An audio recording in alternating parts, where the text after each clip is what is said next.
Sir, मंदिर मस्जिद पर मोहन भागवत साहब का एक साहसिक बयान आया है और ऐसा लगता है कि इस बयान के बाद वो खुद कहीं ना कहीं समझ जो आ रहा है, दिख जो रहा है कि वो अलग थलग पड़ गए अपने ही संघ परिवार में या बीजेपी में। तो 2025 में इसको लेकर क्या प्रक्रिया नजर आती है आपको? देखिए, अलग थलग अपेरेंटली लगता है कि पड़ गए हैं, लेकिन देश की जनता के एक बड़े हिस्से का दिल जीत लिया उन्होंने। आज मुस्लिम वर्ग उनका कायल हो गया इस बयान के साथ में, और बहुत सारे हिंदू संस्कृति के निष्पक्ष लोग जो स्वतंत्र मानते हैं जिनको आप, वो सब उनके एक तरह से कायल हो गए कि क्या सा बयान दिया है। उनसे उम्मीद नहीं थी कि ऐसा बयान देंगे हार्डकोर आरएसएस, हार्डकोर हिंदुत्व का व्यक्ति इस प्रकार का बयान देगा। तो एक तो पार्ट इसका ये कि उसके बयान की आउटसाइड आरएसएस के संतों के छोटे से हिस्से को छोड़ के आपका ये मेजॉरिटी देश में उनके बयान का स्वागत हुआ है, क्योंकि बहुत से लोग ये सोच रहे थे कि आखिर कोई तो एक सीमा होनी चाहिए, कोई तो एक रेखा लक्ष्मण होनी चाहिए जिसके आगे हम मंदिर मस्जिद का मुद्दा नहीं उठाएं।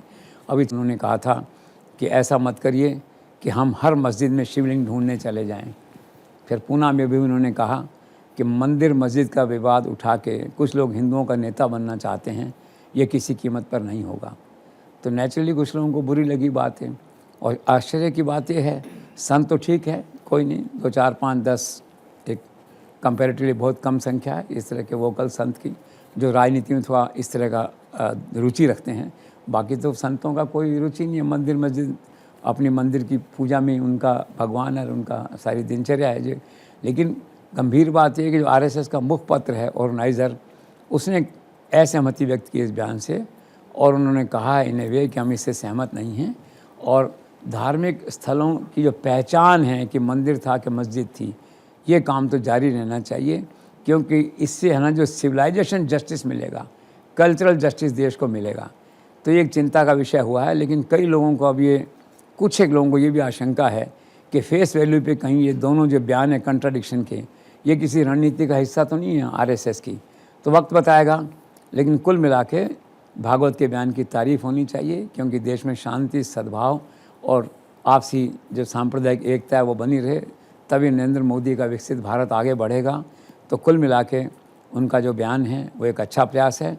फॉर द टाइम बीइंग लगता है कि अलग थलग पड़ गए हैं, लेकिन ऐसा है नहीं। पार्टी में जितने भी समझदार लोग हैं, आरएसएस में हैं, भाजपा में हैं, वो उनके बयान का समर्थन करेंगे, क्योंकि कहीं ना कहीं खुद प्रधानमंत्री महसूस करते हैं कि बहुत सावधानी से इस कार्ड को खेला जाना चाहिए, क्योंकि इतनी संख्या में लोग हैं, 20 करोड़ हैं जितने हैं, तो अलग देश तो उनके लिए बन नहीं सकता, रहना तो यहीं है। इसलिए उतनी ही लक्ष्मण रेखा जाओ जितना संभव है, तार टूटे नहीं, उस दिशा में मोहन भागवत का बयान जो है एक आशा भरा बयान है, ऐसा मुझे लगता है। और 2025 में ये बात अगर और आगे बढ़ती है, सांप्रदायिक एकता की बात आगे बढ़ती है, इसका स्वागत किया जाना चाहिए।